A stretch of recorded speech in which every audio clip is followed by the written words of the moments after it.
So do you like to be called Tom or Thomas? Let's go with Tom. Yeah. It matters if you're in trouble or not, whether we use the full name? Well, if my mother usually would, she would say Tommy if I was in trouble. Okay. Well, that's what I'm gonna call you from now. From Okay. now on, it's Tommy, all right? So, Tom, I've known you for a lot of years now, and it's been really nice getting to know you. You have some great stories that I can't wait to get to. What I know about you is you being so thorough.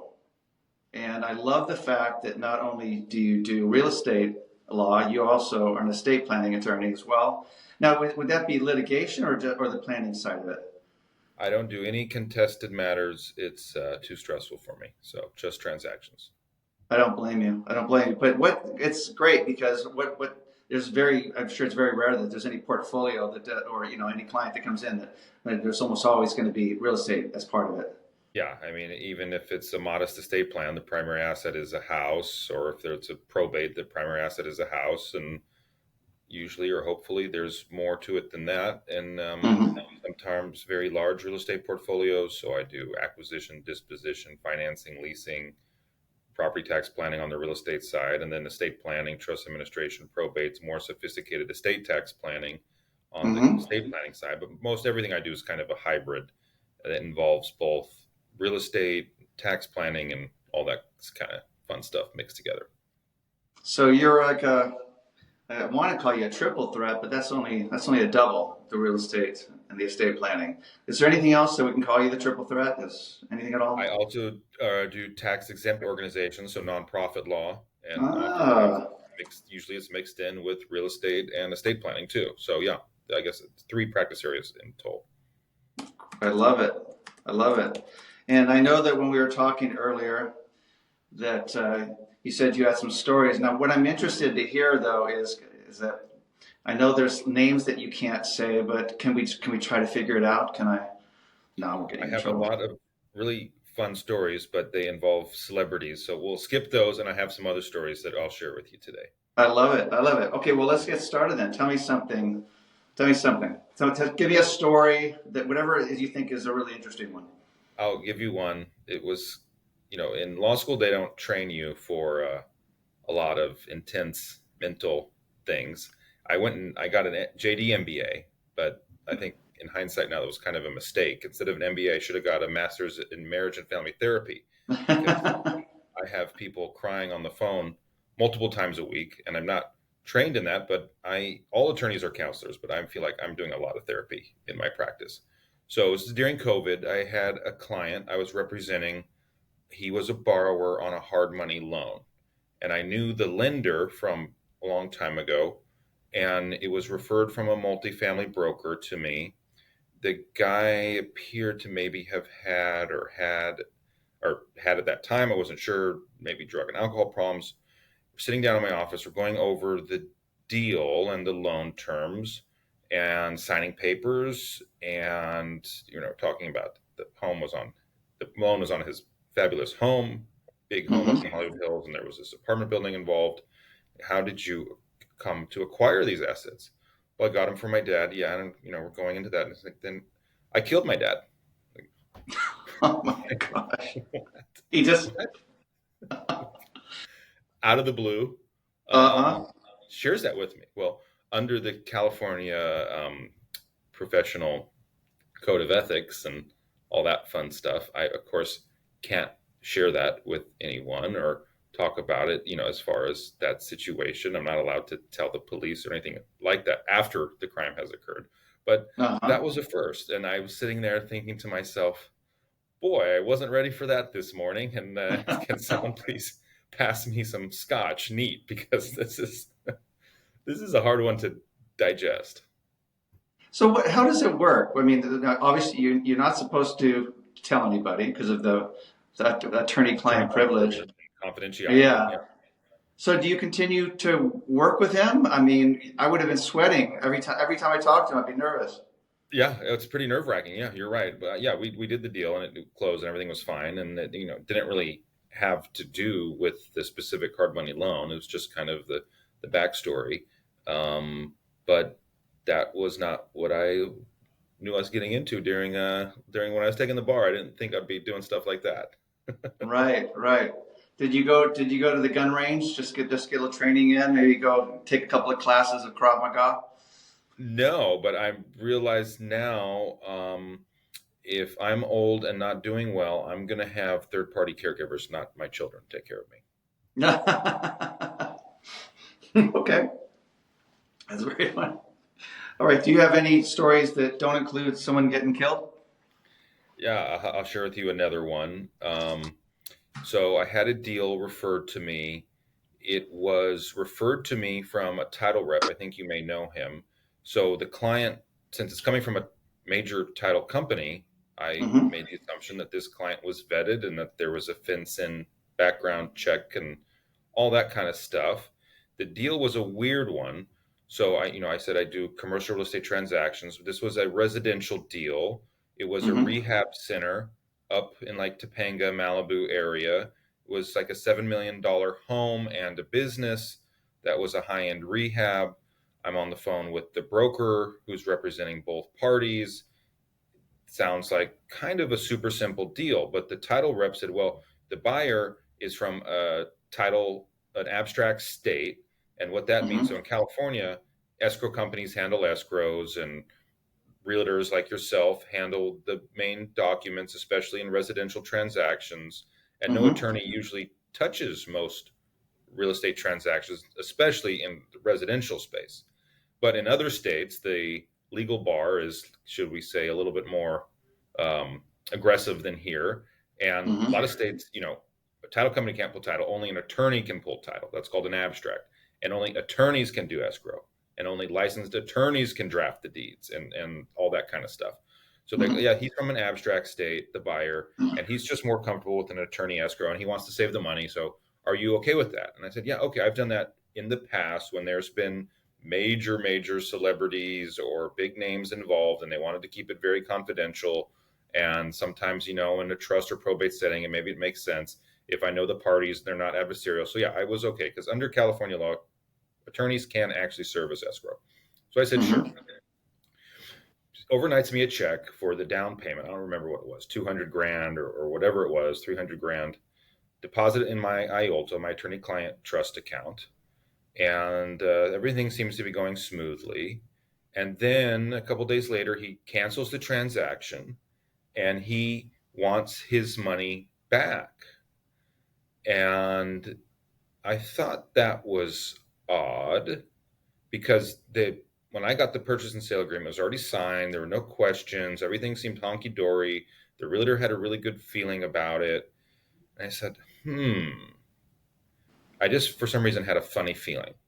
So I Mm-hmm. looked at the FedEx envelope and I looked up the address where it came from, and it was a fake address. And so then I got to be thinking. And Oh. so I called up Wells Fargo Bank, my bank, and Mm-hmm. I spoke with the branch manager. And it turns out, oh, they were going to call me. The check had bounced. And it was one of those Oh. frauds, check frauds, where they were trying to rip me off and steal $300,000 or whatever it was from my IOLTA, which it wasn't. There wouldn't have been that much even in there. Or $15. maybe the check would have not bounced at first. I don't know what he thought would happen, but wow, um, they almost tried. They tried to rip me off, and it was a criminal on the other end of the deal, Wow. Thank and he'd been goodness you negotiating caught with his it. realtor for months. Mm-hmm. I wonder how many, a person like this, I wonder how many of these they have going at once because you have one hit, it's huge. And if it was someone who wasn't paying his attention as much as you, boy, that would have been tragic. Really bad, really bad. Because I the think, IELTS account is other people's money. It's not even my money. So oh no, yeah, that is a big problem. so weird, but glad I didn't pass the smell test, and I Mm-hmm. didn't have a catastrophe on my hands. I had similar. I mean, I had a thing in the past where a long time ago, Citibank lost a wire for a transaction. Um, Months later, they found $850,000. I mean, it was very stressful in the meantime, but things do go wrong, and yeah, there is Mm-hmm. fraud, and banks make mistakes. You got to be super on top of it. And yeah, you got to be careful with those kind of things. Yeah, escrow actually, they have, I mean, it's in bold at the bottom of every single email about wire fraud being real. And when I first got in the industry, it wasn't as rampant. And then all of a Right. sudden, people got more and more sophisticated and more convincing. It seemed to me since 2008, when we had Hmm. the Great Recession, which was a real estate um, collapse, that's when I in my practice really started seeing it around then. A Hmm. lot of criminal stuff. And that reminds Yeah, me of another story I wasn't going to share with you today. Well, oh you can gosh, though. Let's do it. it's a celebrity. It's another celebrity story. Well, it's a spouse of a celebrity. It's an ex-spouse. I probably shouldn't share it, but yeah, I had, You're such a tease, Tom Caldwell. well, Look at maybe I you. maybe I will share it. So it was well, I won't share the names of the celebrity, but it was a celebrities had a bad divorce, and it was a black comic, and he's a Hmm. really funny, great actor and comedian, awesome guy. He had a really bad divorce.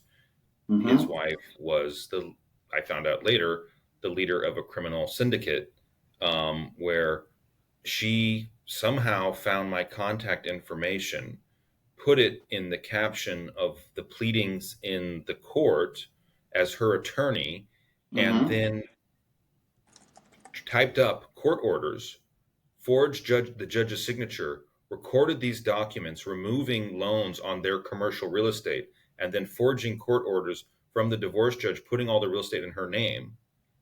So she's ripping off Wow. her husband, she's ripping off the Hmm. banks, and my name is on everything. Oh I got a no. call one day from the clerk at the Stanley Moss downtown. She's like, "Do you represent this person?" It's like, "No." Like, well, okay, because let me email you something. And I'm on the phone with this lady, and I'm open up my email, and I'm just like shocked.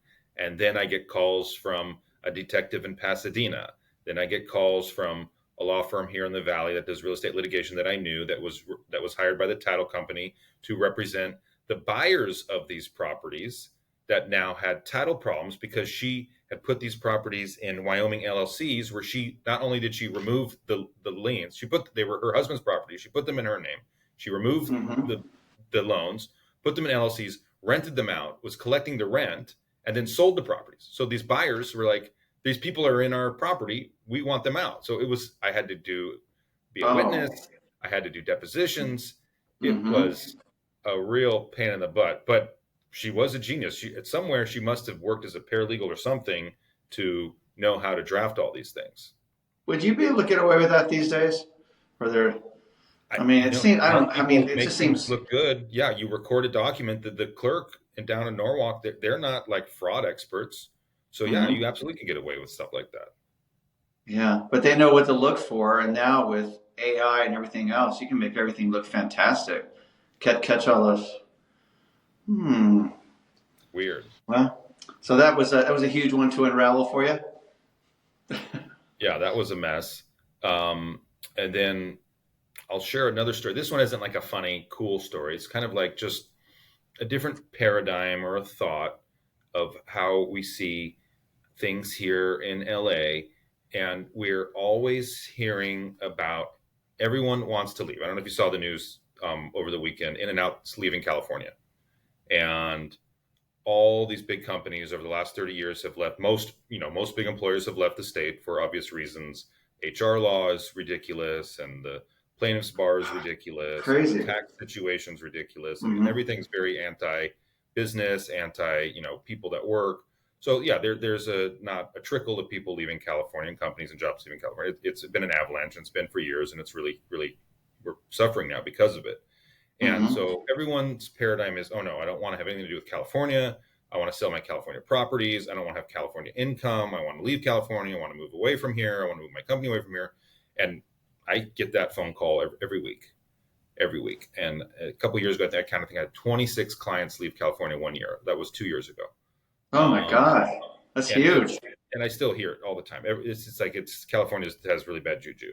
And so I do a lot of 1031s as a result of this, where I represent sellers on the disposition of the asset, and then I help them with the acquisition of the 1031, which is usually a triple net. And so nothing wrong with triple nets; they're awesome. But what I Hmm. see, and I tell these people up front, and I don't want to talk myself out of business, and I don't want to, talk the broker, the realtor out of business, but they're oftentimes selling really awesome assets. And usually it's multifamily. And yeah, the rent Hmm. control and the anti-tenant harassment laws, I mean, it's all gotten way out of hand and it's going to create really bad housing stock for here in California. But two of the stories were very similar in that these assets were apartment buildings built by Holocaust survivors that came here out of the camps after the war. They didn't have anything. It's a great American dream story. They came here and Hmm. they built an apartment building. One of them sold for like 23 million bucks. Another of them were two. That was in Hollywood. Another one was two apartment buildings on Wilshire. Together, it was 30 million bucks. Both Hmm. different families, not connected anyway. Just the grandparents that built these were in the Holocaust camps, came here, built this amazing legacy asset for their families. Now all the Wow. cousins and grandkids, they don't get along. They don't like California. They want to leave. And other ones, they're smaller assets, not the stories with the background of the families, but it's always the same thing. They have these diamond assets in the primary market, central LA, that their cap rate's what, 50% or more a year. They have low property tax basis. I mean, everything about it is just a win-win-win, except it's in Right. California. And then they Hmm. triple net it to like a Pizza Hut in an out parcel in some town in Missouri you've never heard of, or like a KFC in rural Kentucky in some place that may not even be there in 20 years. So they went from a diamond asset in a primary market with amazing cash flow to a tertiary market triple net that's at like a 4 or 5 cap. And I just think to myself, I get it emotionally. Absolutely, I agree with that decision making process. But I think as far as an investment and risk tolerance, it's just there's no comparison between the two. But people are just they're that angry with California, they don't care. And is it from a purely mathematical financial decision? Does it make the most sense? Hmm. No, but people are just they're running for the exits as fast as possible. And eventually, I think what are you seeing housing prices come down a little bit right now? I'm seeing things on the market sitting longer, Yeah, for sure. And there's more inventory because we're used to, things we get them done in an escrow in the first. We don't usually hit a third weekend, and right. now we've got a couple that have hit like 6, 8 weeks, which is very very unlike us. But then you have other properties like this one in Venice Beach. It's just got which I thought was going to sit. Turns out we're going to go into escrow in 3 days. So. That's right. I think once interest rates drop a little bit, we'll be in good Yeah, shape. But no, not a big drop, but a not a lot big more drop. Yeah, negotiation going on, that kind of thing. because from the commercial side, we are still seeing really small cap rates here, especially in like the Hmm. west side and the nicer areas. Retail's really hot still. Medical office is really hot. Offices are obviously a disaster, and warehouses, industrials become really not so great.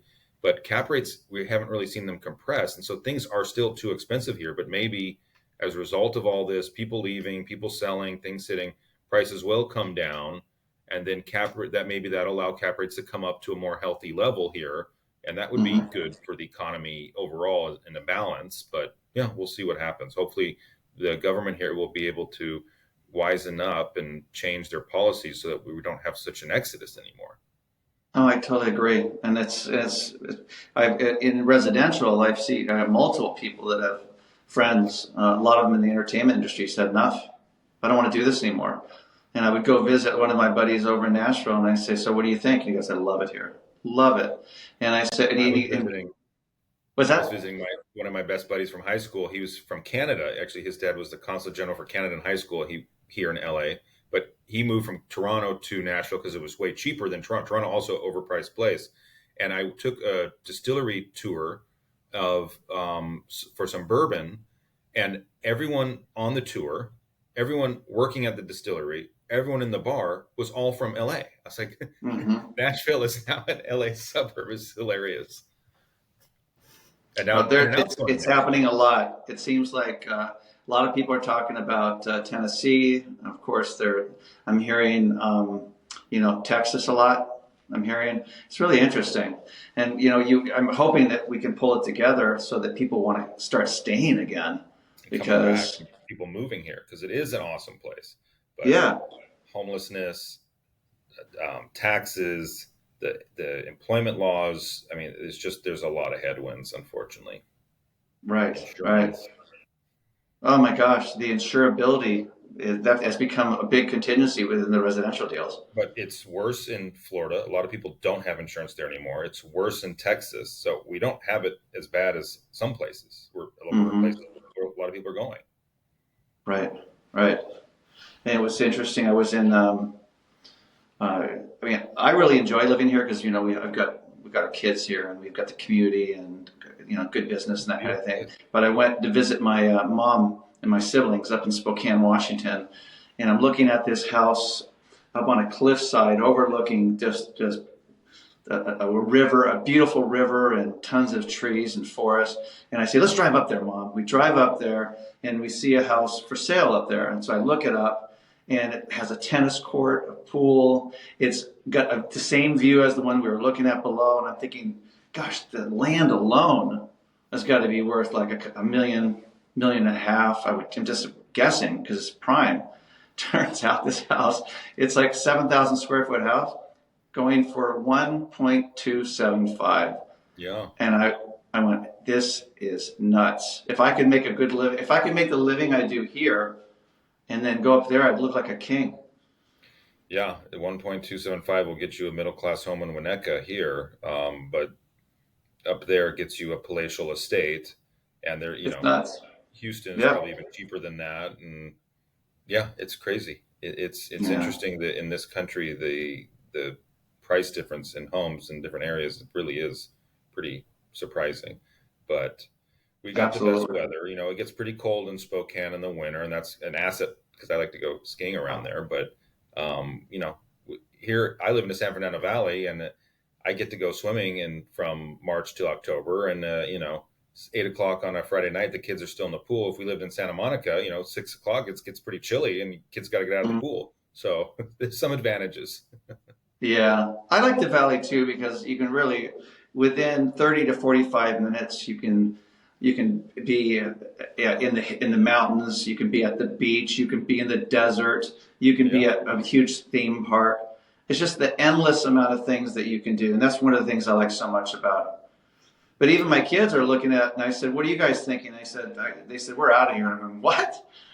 So I think my wife and I are going to be bouncing around visiting the kids. I think that's what's going to most likely happen. yeah. A lot of young people leave because it's so expensive to get that first home. A lot of retired people leave because they Hmm. can't live on their retirement. I mean, unless if they work for the government, have a pension, and then a lot of the really wealthy people left for tax reasons. So we don't have a lot of, eventually a lot of middle class people are leaving because of the taxes. Um, I mean, a lot of people would leave, but like people like me with my license is only good here because California is not a reciprocal state for attorneys. So, and my Rolodex is here. So I wouldn't make a very good living or not as much somewhere else. But a lot of people have made the decision it's worth it to take a big cut in their income and they've Right. left, but we still do have the best weather. Yeah. Global warming, people are going to the beach in January, and you go to January, you're in New York or Chicago, and it's like there's an ice storm. Um, Hmm. that's not very much fun. Right. So this has been a really depressing episode. Um, Okay. we're talking about someone killing Killing his my dad, father, a crime fraud. syndicate, the Holocaust. Yeah. So let's talk about something positive.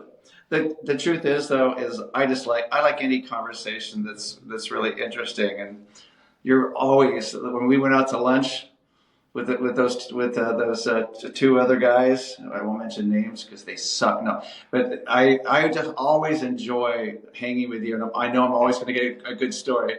Always going to get at least one good one. But tell us what is there a charity or cause or something that touches your heart that you want to share? Yeah, thanks, thanks, Scotty. I've always done a lot of pro bono work, sitting on boards, been involved in a lot of urban ministries through my church. Um, and so, one I'm pretty involved in right now is Los Angeles Mission down on Skid Row. I think it's the Mm-hmm. biggest homeless shelter in the city. I'm not sure about that, but it's definitely one of the biggest, and been around for 80, 90 years. Mm-hmm. And, like all charities right now, we're having a hard time financially. We can use all the help we can get, really. I'm very passionate about the homeless crisis, the zombie apocalypse. Even we 75,000 people sleeping on the streets here in LA, using the sidewalk as a bathroom, and it's unfortunately it's not a humanitarian problem. It's not a financial problem. It's a legal problem. Um, we don't have enforcement of urban camping laws here in the city of LA. We don't have court ordered, helping people get into programs where that can assist them and help them to get off the street. And so instead of complaining about it, I got involved in helping people have beds to sleep in at night, getting into programs where they can get job training and sober Oh, and getting good. back on their feet. And so the Los Angeles Mission down there on Skid Row is an awesome, awesome organization that helps, a really great track record of helping people getting their lives back and up and running so they I can be love it. productive members of society. So yeah, if anyone's interested in a place to volunteer, a place to contribute financially, I would highly, highly recommend the LA Mission. That's great, and it's great that instead of just talking about it, you're actually doing something. You're bringing your skill set and your heart and your mind to to help it, not just temporarily, because people can throw money at stuff, but there's a lot of people that just really sincerely need help. They Yeah. need help, and need a hand up, and it can change their lives and change the lives of their family. I also think, and I'm interested to hear what you think about this without getting too deep, but I also think that it'd be great to see the churches, temples, everyone just get a little bit more involved in this, because you got, if instead of just throwing money at it, you have people that can really come in, and if you put together a bunch of great resources, it's amazing what you can do if you Well, start people pooling are great aware, resources. but there's a Pardon me? lot, unfortunately, there's a lot of church and temple properties that aren't being used right now. The people that are attending worship in the mornings on Sundays and Saturdays are unfortunately a small fraction of what they were decades ago. There's a lot Correct. of empty real estate out there, and the churches could really leverage that. As the future is going to be of real estate development in LA is all about low income housing, and the future is going to be a hybrid between nonprofits, the government, and for-profit developers. And the churches that are having problems financially, this could be a potential way to leverage to help bring some income into the church. So Hmm. yeah, there's a lot of opportunities, ways for people to be creative and sharpen their pencils. And look, no matter if you're a Democrat or a Republican or whatever your political view is, everyone can agree people cannot be sleeping on the sidewalk, in parks, in cars or RVs. People have to sleep inside and have access to services to help them with their whatever their situation may be it chemical dependency or mental health issues or other health issues. People have to be inside, and that's going to take our entire community to really step up. And the federal government, the state, the county, the city, nonprofits, everyone's going to have to work together to help this. We got the Olympics right around the corner, and we can't have the Olympics today. We have a lot of work to do in a really short time span. So hopefully we'll start hustling at a little faster pace. Yeah. Well, hopefully with the Olympics coming here, hopefully that'll be a catalyst to propel things forward a little bit more. Absolutely. Yeah. Well, Tom, I always enjoy talking to you. Thanks. Thanks, Scott. Thanks for having me.